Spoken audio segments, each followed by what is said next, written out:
Tapi bagaimanapun saya melihat bahawa Parti Keadilan datang lagi masalah baru. Semalam saya nyatakan dalam live saudara Iswadi, dia menyatakan rasa yang tidak senang lah melihat keputusan pimpinan Parti Keadilan menerima dua orang, iaitu Nur Izan dan juga Datuk Idris Harun mewakili Pakatan Harapan sebagai calon. Hari ini tular di media sosial surat, saya tak tahu sama ada surat palsu, tapi tidak ada pun penafian. Jadi bila tidak ada penafian, saya beranggapan itu surat yang jelas, yang nyata, kerana dia menggunakan letterhead Parti Keadilan. Dalam surat yang tular itu menyatakan secara terbuka, iaitu daripada Ketua Cabang Keadilan Tangga Batu, tarikhnya pada 7 November, dan beliau merupakan Ketua Ranting Parti Keadilan di N13 Don Paya Rumput. Katanya dia menolak kehadiran Datuk Samsul Iskandar sebagai calon dalam pilihan raya negeri Melaka. Sebaliknya, mereka bersetuju agar Datuk Halim Bacik diberikan kesempatan untuk bertanding di DUN tersebut atas alasan bahawa Datuk Halim sebagai pengerusi Majlis Pimpinan Negeri yang wajar dihormati. Bagaimanapun sekarang saudara, Suruhanjaya pilihan raya dah terima. Borang pencalonan sudah ditutup, tidak boleh ditukar ganti lagi, saudara. Jadi surat tersebut sebenarnya bertarikh semalam 7 bulan adalah usaha kali terakhir. Dia dituju kepada pimpinan tertinggi Parti Keadilan Pusat untuk tindakan segera Presiden Keadilan.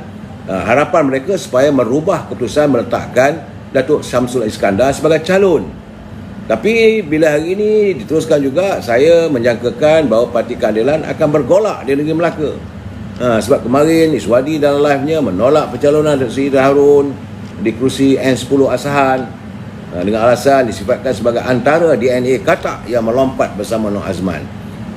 Sebab itu saya lihat tadi sepanjang saya berada di Melaka, saya tengok bilik-bilik ataupun pusat-pusat. Saya pergi dalam 3-4 don lah. Belum lagi naik dia punya pusat komunikasinya. Kerana kali ini pilihan raya kali ini pelik. Hari ini sebenarnya saudara, di Melaka saya tengok tak ada apa. Bas seperti biasa kerana hari ini hari bekerja. Ya, dan warga Melaka dia bekerja macam biasa. Tak ada macam, inilah pertama kali dalam sejarah saya melihat hari penamaan calon yang sunyi dan sepi. Sunyi sepi saja. Cuma yang dibenarkan masuk ke dalam bilik pendaftaran untuk mendaftar sebagai calon adalah calon itu sendiri, penyokong dan pencadang. Tak ada macam dulu kita tengok gerombolan, bendera, UMNO, Barisan Nasional, Keadilan, PAS, PBM, DAP. Tak ada. Hari ini Melaka sunyi dan sepi, macam seolah tidak ada pilihan raya. Ini dapatan saya lihat sendiri. Saya boleh berhubung dengan warga di Melaka, tak ada. Jadi saya kata, ini pilihan raya ke apa? Cuma bilik-bilik macam Barisan Nasional sudah menyiapkan dia punya command centernya. Tapi command center Keadilan saya tengok sepi. Command center Parti Bersatu pun sepi. Saya tak ada perarakan. Inilah pertama kali dalam sejarah. Memanglah Melaka ini sentiasa mencatat sejarah, saudara. Cuma saya tengok tadi adalah dalam kiriman warga sosial apabila kenyataan timbalan Presiden Datuk Tun Mat Hassan. Sebab kata Tok Mat, Barisan Nasional bukan nak menubuhkan kerajaan Melayu Islam sahaja. Itu betul, sebab negara kita ini negara majmuk, tapi sudah disalahartikan. Kerajaan hari ini, contohnya kerajaan pimpinan Datuk Ismail Sabri, ada juga wakil daripada MIC dan MCA. Jadi ini tidak boleh digelar sebagai Melayu Islam. Itu maksudnya.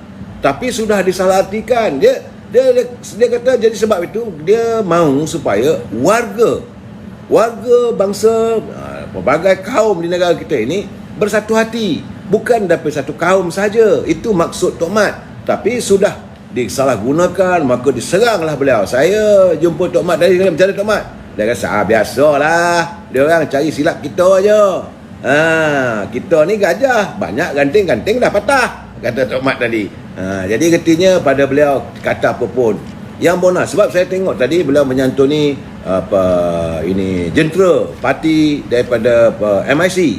Dalam dewan tadi saya nampak sempatlah tengok. Tapi saya tak nak buat live. Sebab kalau saya bertanya dengan mereka, tentulah mereka akan menguji bahasa nasional. Saya nak cari yang original di kampung-kampung.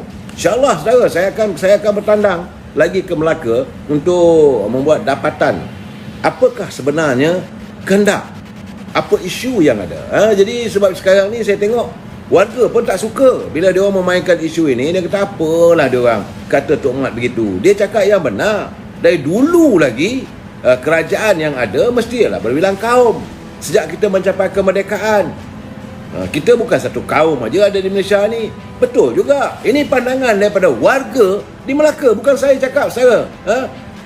Jadi antara isu lagi, ada isu tiba-tiba saja saya tengok betul ke tidak.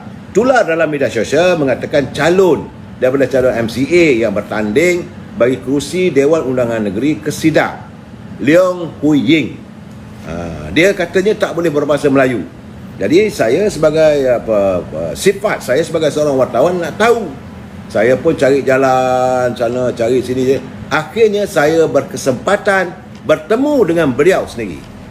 Memanglah Leong Hui Ying ini anak gadis dan dia belajar di Taiwan. Dan bahasanya bercakap dengan saya fasih. Sebab saya bagi soalan saya menggunakan, saya tak cakap bahasa Inggeris pun dengan dia. Dengan saudara, cuma okey tu ada lah, okey. Itu biasalah saudara. Tapi saya menggunakan perkataan-perkataan yang jarang digunakan oleh warga keturunan Cina.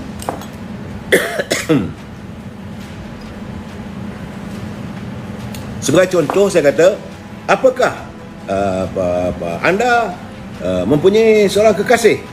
Saya tak ada mengatakan lu cinta, ada cinta, tak ada.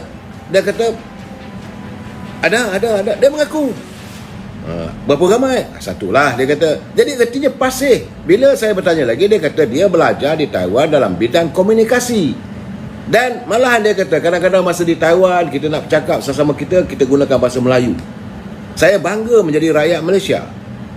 Dan bahasanya tak ada lah orang kata pelak sangat-sangat. Dan bukan artinya dia tak tahu bahasa Melayu. Jadi apa yang tular dalam media sosial, saya rasa ini satu perancangan ataupun satu media setting yang tak baik. Cuma dia mengaku, ialah anak dara daripada kelulusan keturunan Tionghoa di Melaka, tanding di Don Kesidang, di usia muda. Dia daripada pergerakan Puteri MCA. Mestilah dia kata waktu mula-mula saya diwawancara oleh wartawan itu, saya ada gugup. Dia menggunakan perkataan gugup.